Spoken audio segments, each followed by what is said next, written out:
Bonjour Manon, bonjour David. Bonjour. Alors on vient de se rencontrer à Alternative, c'est la boutique vegan de Clermont. Et vous n'êtes pas de Clermont et on vient de discuter, donc j'ai envie de partager avec les gens qui suivent Equiliforce ce que vous faites, parce que c'est quand même intéressant. Il y a plein de personnes qui peuvent se poser des questions, donc que faites-vous de beau dans la vie? Eh bien, on fabrique des alternatives au fromage 100% végétal, aujourd'hui à base de noix de cajou, et on vient de Bretagne.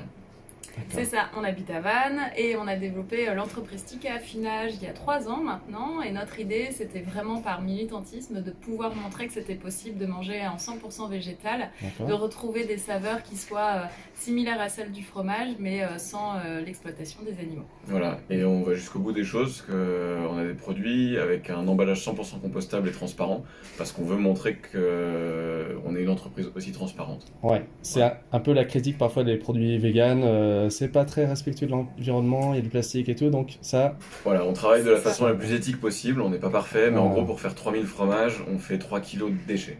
Voilà, D'accord. pour donner un ordre d'idée. Et du coup, comment vous faites votre fromage? Enfin, vous faites ça à la maison, vous avez un local? Et ben, ça a commencé à la maison. Il y a 3 ans, on était dans notre cuisine, donc c'était c'était pas les conditions idéales, mais ça a été super pour pouvoir lancer l'activité, se développer. Et comme très rapidement, ça a bien fonctionné, on a commencé à vendre nos affinés dans toutes les épiceries véganes de France.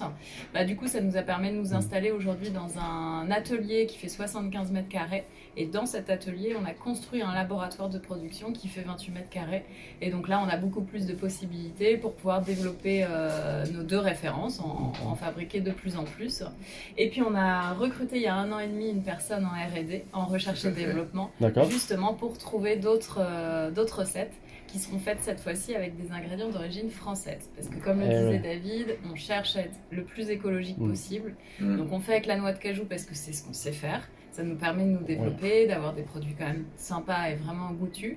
Mais l'idée, c'est quand même d'avoir des ingrédients 100% français. D'accord. Bon, c'est une sacrée aventure, à 2 du coup en plus. C'est ça. Ouais, elle a commencé à 2 et puis Isor nous a rejoint, elle fait un travail dingue. Et on est peut-être une 4e, une 5e personne pour nous rejoindre, parce que du coup Manon parlait du laboratoire aujourd'hui qui commence à être un petit peu petit, parce qu'on distribue un petit peu partout en France. Et donc du coup on a d'ici un peu plus d'1 an des envies d'agrandissement, et on est sur les projets d'agrandissement. D'accord. Voilà. Ah, c'est vrai que ça se développe de plus en plus en France. Moi je vois qu'en magasin bio je vais faire mes courses, j'ai du J&Joy, j'ai des références comme ça que je commence à connaître, que honnêtement j'ai pas trop testé parce que le fromage c'est pas ce que j'aime à la base, sauf en gratin ou autre. Bon, vous c'est plutôt fromage d'affinage. Oui.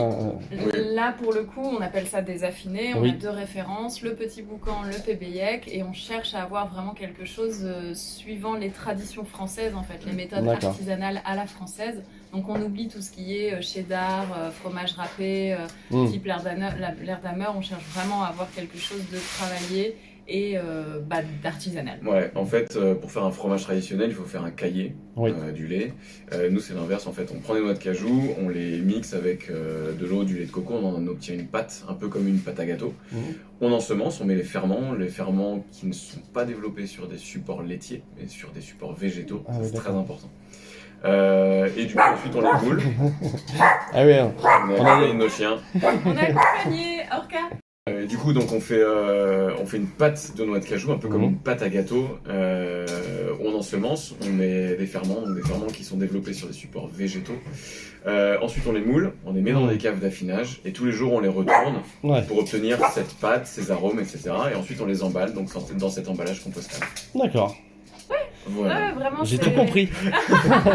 Et du coup, vous pouvez venir à l'Alternative, à Clermont, et puis déguster nos fromages. Très bien. De temps en temps, on met quelques échantillons pour pouvoir les faire découvrir à tout le monde. Et moi, je suis curieux, est-ce que TIK, T-Y-K, la marque C'est ça. Alors, on dit Tika. Tika, oui, pardon. parce qu'en Bretagne, T-Y, ça veut dire, en breton, ça veut dire le nid, la maison, un endroit où on se sent bien.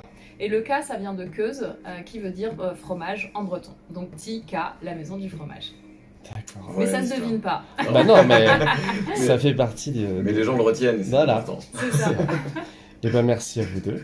Merci à toi. Et puis bonne chance pour votre entreprise. Merci beaucoup.